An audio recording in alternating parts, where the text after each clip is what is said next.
Hi, Sasha. I love your opening. Hi. Hi. Welcome everybody. We are doing a new segment today. We're talking tarot decks. And Let me switch this so you're not stuck with my logo on your head. There we go. Yeah. Um, I wanted to start off this segment talking with somebody whose decks I use a lot, Miss Sasha Graham. It's become a Halloween tradition. This is the second year, so it's a tradition. Love it. um, I like to watch your series on the tarot of the haunted house. Um, it's just become one of those things. Like you watch Rudolph at Christmas. I watch Sasha at Halloween. Oh, that makes me so happy. Thank you. It's true.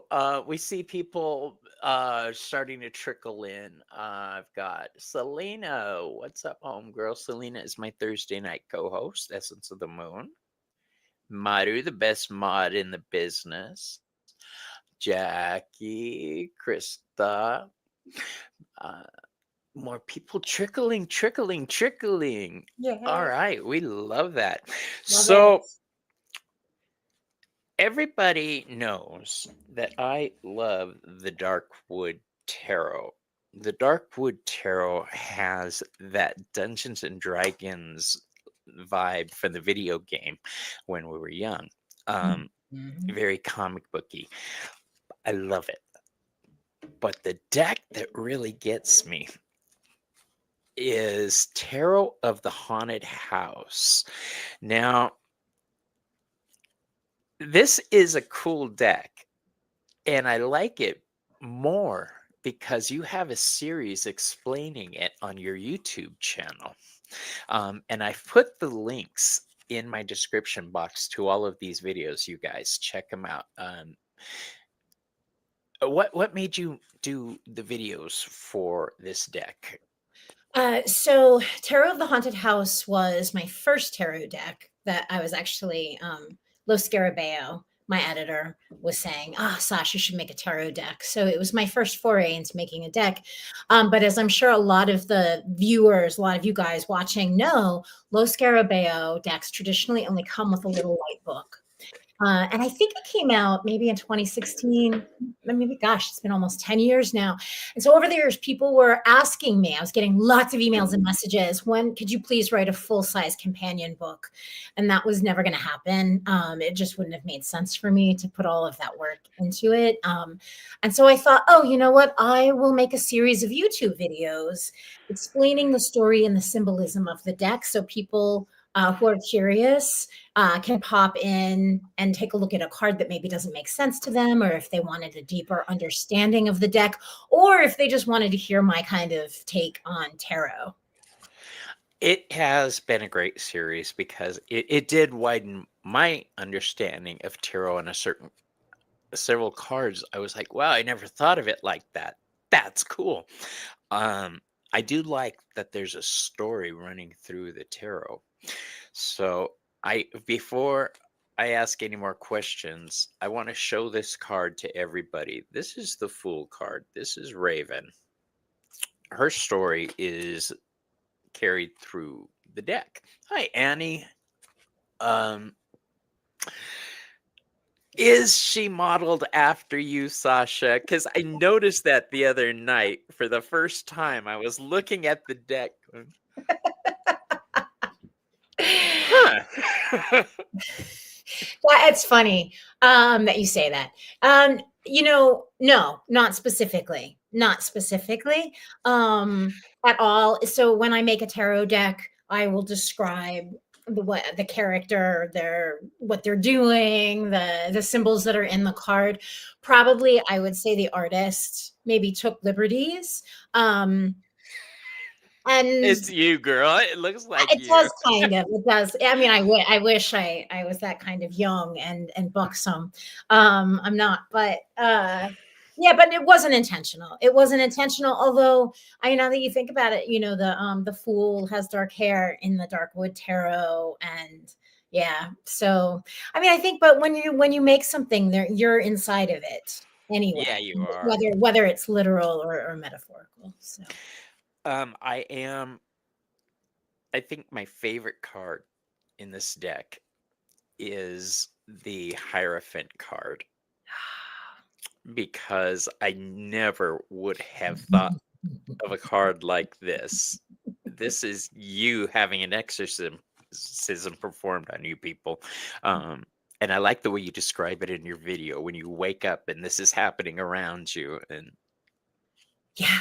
I mean, yeah, like, can you imagine? Can you imagine? And you know, that's happened to lots and lots of people, you know, exorcisms, you know, are highly can be highly abusive. And yeah, it's felt like perfect. And whether you're actually possessed by a demon or whether the church has just decided that maybe you're a rotten girl who's been possessed. Yeah, I thought it yeah. was an interesting take twist. Uh, the deck, before you even started talking about this on your videos, I noticed. Thank you, KL. Thank you very much.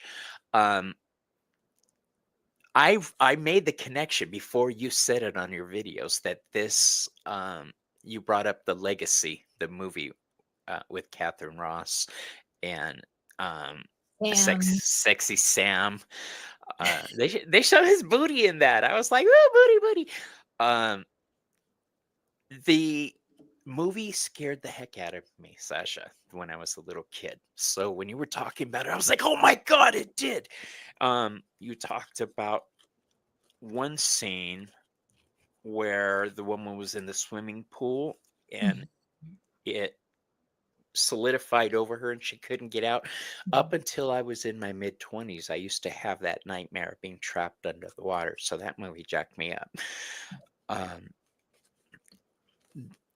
can you tell me how you got the idea for this deck? Yeah, yeah. So as I said, I never thought I would make a tarot deck until because there's just so many of them, and I didn't understand. I didn't never gave thought to how a tarot was made. And so either it's writer driven or artist driven. And Los Scarabeo said, you know, you should make a deck. So when I agreed, I was like, well, what am I interested in? What's the world? And I had been collecting 1960s and 70s gothic romance soft covers with women running away from castles and dark dreary estates. And I thought, oh gosh, like I love horror. Tarot is all for me about moving into darkness and embracing those things and looking at those things, examining at what scares you. So I thought, what better metaphor than a haunted house to represent ourselves? And boy, was it just like, I mean, this deck, it flew. It just, and again, because I think it was my first one, I was like, oh, connecting the dots and like writing the cards. And I was like, this all makes so much sense. And then I was able, you know, I think it's powerful to, you know, to always ground written work, visual work in a real place. So all of the cards are pretty much real places. I have Samsinium. I'm not saying it correctly. The Hirsch Castle is one of the places that is seen a lot. The Frick Museum is seen. The Metropolitan Museum of Art is in the deck, and the Lover's Card. That's the Red Room. The Shining, so movies, so everything is placed in Yeah, The something. Shining. I was just holding that card up right there. The little girls in there, those creepy little bitches. Um, Now the Eight of Pentacles is a badass card where she's Isn't it just though? unapologetically working her magic. We That think about that when we think about the craftsmanship and the dedication to in the Eight of Pentacles, you know, for a magical practitioner with that level of mastery. Yeah. and I notice a lot of the guys in the court are what we consider romance novel looking guys. This Hot. is one of I wanted court cards you would want to get with because exactly. yeah. So how did the idea for let me put this on vibrate, gosh darn it. Okay. How did the idea come about? Um let me rephrase that. Have you always been intrigued by haunted houses? Yes. I love spooky stuff. I love horror. Back in the 90s, I was a B horror movie Yeah, you were. actress. I love vampires. I was terrified of everything growing up. But I don't know, like I love well, cozy creepy makes me feel really good. So I'm not like spatter gore horror. That's not my thing. But I love the gothic. I love supernatural. I'm more tarot reader, so I feel like that's a fairly common thing. But I do love horror, and I'm not surprised to see that it's come out of the closet and it's become one of like you know one of a main entertainment genre where it used to not. Yeah, it is. Yeah.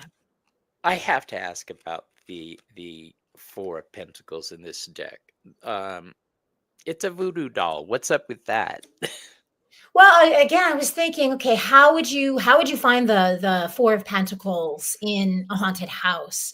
And I think that there's something interesting about the idea. First of all, voodoo dolls, that's a very scary concept to me. The idea of casting magic on other people, that's kind of terrifying, but it sort of grounded into the stability, the realness of the Four of Pentacles, the stability of Earth. And I just thought, oh, the pentacles could be like the buttons of the eyes, like yeah, kind of like the other mother meets voodoo. It's a great deck. The Darkwood Tarot Yes. is a journey through the shadows, but Yeah. done in a fun way. Um, Not only is it a great book for anybody or a great deck for anybody that's never used it, but the companion book on this is great. I love the companion book for this. I use it during classes a lot. Um, you have a way of looking at the cards, which I appreciate. And I think coming from the same type of horror background. I was never a B actor like you were. I was a fan of Sasha's since Polymorph. I want you all to know that. Okay. I used to watch Polymorph a lot when I worked at Tower Video. Um I think that um coming from that same type of I love horror movies has finding out that you did tarot decks is just like, yes, this is amazing. So, what I want to ask about is I know you just released a new book, right? I don't think so. Well, recently. Oh, the Artist's Guide to Tarot. Yes, The Artist's Guide to Yes, Tarot. yes, Thank you. I was gonna be like, bad host, what the hell? yes. Um, I The forget. Artist's Guide to Tarot. But you've got some projects coming out. What's Yeah. going down, James Brown? All right. So the first is probably I'll talk first about the thing I'm most excited about, and Okay. actually, I'll go ahead and give you an exclusive because we just had a meeting with the company, and we've like decided on the title. Which honestly, I'm not even going to really share the title until it becomes available on Amazon. Um, but it is a full-blown tarot deck with Lou Ellen. It is with Abigail Larson, my artist from the Darkwood Tarot. She is also obviously a lover of all things gothic and macabre. Yes. Yeah, so we're coming out in the fall of next year, fall of 26, with the Vampire's Tale Tarot. Shut up. Oh my gosh. And that's 26? Yeah, fall of next year, fall of 26. Ah, you guys, you heard it here first. Yes, Ooh, another if you Sasha Graham deck. pop over to my Instagram /Tarot Diva, you'll find, or if you look at Abigail Larson's Instagram, you'll find some sample, some like teasers of the deck. Here's an example of her artwork. And I got to tell you, this is one of my favorite chariot cards Thank of you. all. I really do love that eagle on there. Um, it's such a cool artistic comic book style, but so gritty at the same time. I love it. It's so beautiful, and her art has really evolved in the years since we've made the Darkwood. She's a lead was a lead animator on The Last Samurai on Netflix and has done like all kinds of books. And so wait till the vampire deck is like very next level. Like I literally pinch myself every time I'm looking at the artwork. It's also very sexy, of course. Very sexy, sensual. It's hot. Like vampires. Selena, why are you trying to yuck my exclusive, Selena? She say she saw it on Instagram. You posted already. Selena's like my sister. Oh. She actually, we had a past life together where she was my husband, Ooh. and Ramon was our nephew. How cool is that, Ooh. right? So what other projects have you got coming out? So, all right. So, Vampire, yeah, the Vampire's Tale Tarot is the big, I guess, the big release. I also finished a Gothic Oracle deck for US Games. Again, that they had created the artwork they already had, and they asked me to create a guidebook for it to kind of put the world together. So we even got to pick some of the images. So if any of you guys are Oracle deck fans of the Gothic Oracle, or something of that nature, that kind of title will be out probably next year with US Games. I'm just finishing up now a hardcover companion book to Los Scarabaeo's Golden Tarot of Art Nouveau, which is really, it's beautiful. It's a beautiful deck if you like the golden Los Scarabaeo Art Nouveau style. So that's that companion book is coming out.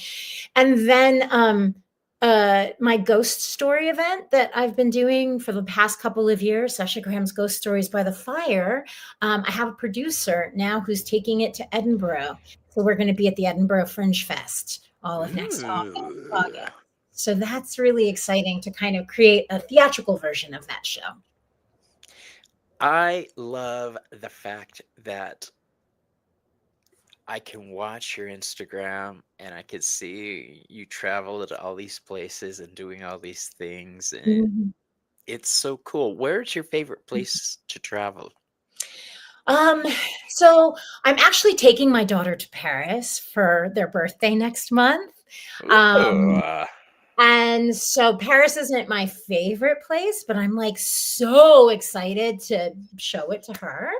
I did go to Transylvania this past spring as I was wrapping up the deck. I had to go to the Carpathian Mountains, Right. See why Bram Stoker set it in Transylvania, in the Carpathians.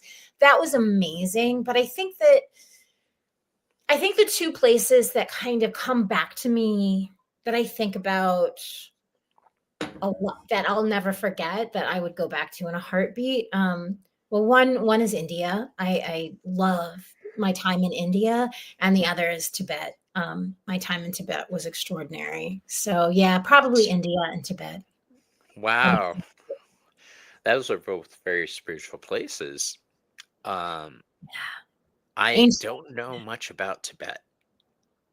Well, it's fascinating. It was fascinating because Tibet's also under control. No Tibetan citizen is even allowed a passport to leave the country. It's completely, and in fact, even my journey into Tibet was very much on lockdown by the Chinese government. So it was heartbreaking and eye-opening to travel in a country where there is such control over and repression of the population, and to watch that slow. Yeah. So that was fascinating. But then in the midst of all of it, you're in the mountains, right? Highest elevation on earth, and all mountain spiritualities around the world. But I feel like especially Tibet, because it's the highest, tend to be these beautiful spiritualities, which is all about releasing the ego.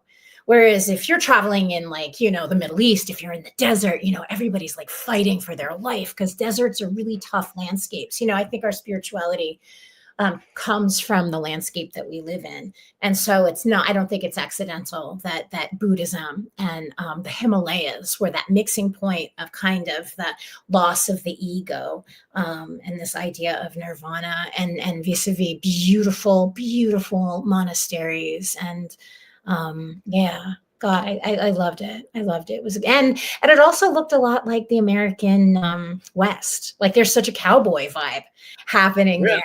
Yeah, yeah, yeah. 'Cause that's where I'm at. I'm in Arizona near Tombstone. Oh, Yeah. yeah. I was really surprised. It felt very like Western, everybody's, most of the population, if are rural, nomadic herders and farmers. So everybody's like sunbeaten skin and very healthy and outdoorsy and just beautiful, beautiful. The Yeah, that's Himalayas. not me. I'm not healthy and outdoorsy, but but I do live in the desert. That's good though. That's healthy. That's a healthy place. Hello, young Angela. Hello, Joanne Miranda. You got to say it like that. You can't say Joanne Miranda. You have to say Joanne Miranda. Miranda. Yeah, that's right. Everybody, this is Sasha Graham. If you're just joining us, you know her decks, you know her face. She is one of the coolest people when I think of cool people in the tarot industry, you don't really hit a lot of names. Aw. When I think cool, it's Sasha Graham, Tarot Diva. Sweet. All right, she's a badass. Thank you. Um, can you for anybody who doesn't know about the 365 tarot spells, can you drop a little knowledge on us about that? Yeah, yeah. Back in the 20 teens, I my first book was Tarot Diva, and I guess my second book, I was like, oh, I don't I it'd be so cool if there was like a book with a tarot spread for every day of the year. And when I couldn't believe when I looked it up and I couldn't find one. So I was like, oh, that's going to be my next book, like for sure. And so, yeah, so I created 365 tarot spreads, a spread for every day of the year. And then it's organized. The spreads are informed by some occult important thing or a holiday or a historical thing that happens on that day. So it's not the kind of book where you would like start January 1st and move your way all the way through. You can pick and choose. You can look in the index and find a spread or that works for you. Or you can use it on the day. And then so when I finished that book, then it's like weird publishing. Like the minute you finish one book, the next one kind of like inloads in your head. And I was like, oh, now I have to write 365 tarot spells. So it was a tarot spell for every day of the year was my next follow-up book. So Faye says she loves that book. yay, thank you. What is the name of the deck and book that Bobby said he uses in classes? But we're Darkwood. The Darkwood Tarot. That is this one here.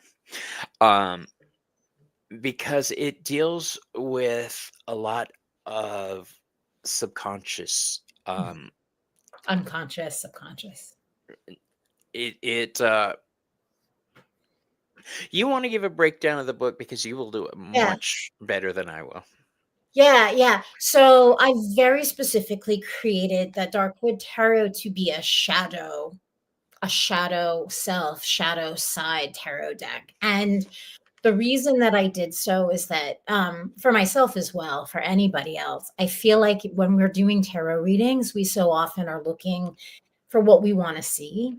And telling ourselves the same things over and over again, especially once we really know, when we have a really great understanding of the cards, we tend to sometimes stop and not go any further.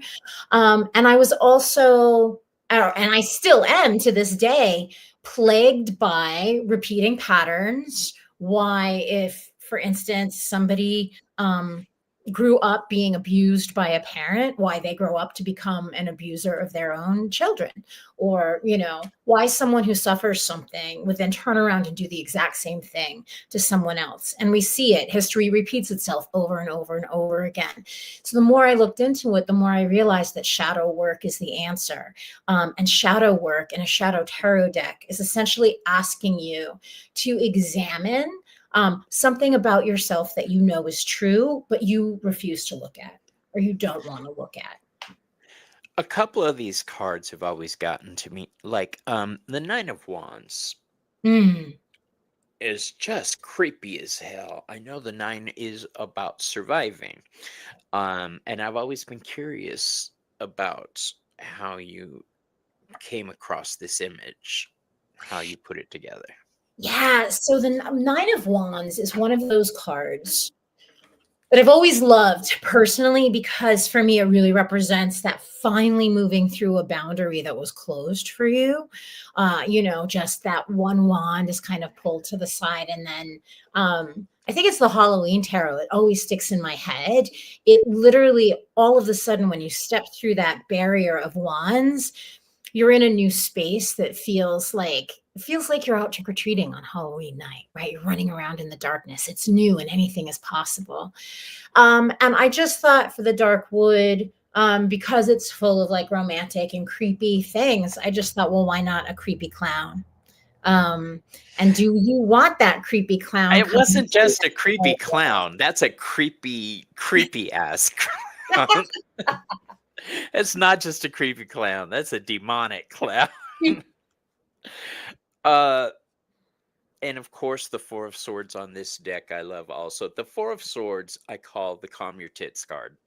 I don't care if I'm reading on YouTube or reading in professional readings. If the Four of Swords comes up, I'm telling my clients, calm your tits, pull back, rest, regain your balance and your strength. So this is one of those cards I look at to see how I'm going to relate to it. And both of those decks, I dig. I dig your style. I dig her artwork. I dig it, man. I dig it. Wait till you see the Four Swords and the Vampire Tarot, Oh my because gosh. you've never Okay. seen it in like this in any other deck. I don't think. I don't think. And And the sun card usually has a creepy baby writing on it, but the sun card in this is not a creepy baby. This is a sexy mama. got a I Lady love. Godiva situation happening Yeah, there. we do. And I notice that the naked lady card does not have long raven colored hair like the other. Because that's Abigail, and all the blondes are Abigail, and all the dark-haired ones are me. No, I'm just kidding. Right. Let me see. Can't agree. Bobby told me calm my tits after our reading. It's true. It's because it makes people, when you say to somebody, calm your tits, they stop what they're doing, they listen. Their full attention is on you all of a sudden. And if that's what Yes. it takes to get somebody to listen to me, Yes. And I yeah, think that that's why, like, profanity serves you well. One of my favorite kind of new age, like, but sticks in your head quotes is, "How can I stop peeing in my holy water?" I've never heard that, but I'm going to use that from now on. How good is that? Because you're like, "Ew, gross." But yeah, well, it's Oh my gosh. Yes. calm your tits. Don't pee in the holy water. We need one more. We need like a trio. Another red light wondering how to tell when your tits are calm. Question. I have some of the best chatters. These are awesome. I'm gonna put that on my merch and start selling it. Calm your tits. Um. Anyway, you guys, this was a brief show. I just grabbed Sasha to come on and talk about her um haunted house tarot because I've been watching it over and over and over the past few weeks. Um. It's great. I'll tell you the truth, Sasha. Your voice is so soothing, and the way you um, talk through the videos, it's very relaxing, very informative, and I fall asleep to either you or Ramon. If y'all need to fall asleep, play Ramon's videos. The way he talks to you, he just puts you right to sleep. And I'm like, yes, Ramon, okay. Uh, but anyway, Sasha, thank you for joining me today. I really appreciate it. Stick around backstage and we'll talk. Everybody, there will be no 420 tarot this week. I'm got some things to take care of. I need to rest, but we will be back on Thursday night. Selena will be broadcasting from Gettysburg, and I believe we're breaking out the spirit board that night. So join us for that. All right. I'll talk to you guys on the next video. Love you all.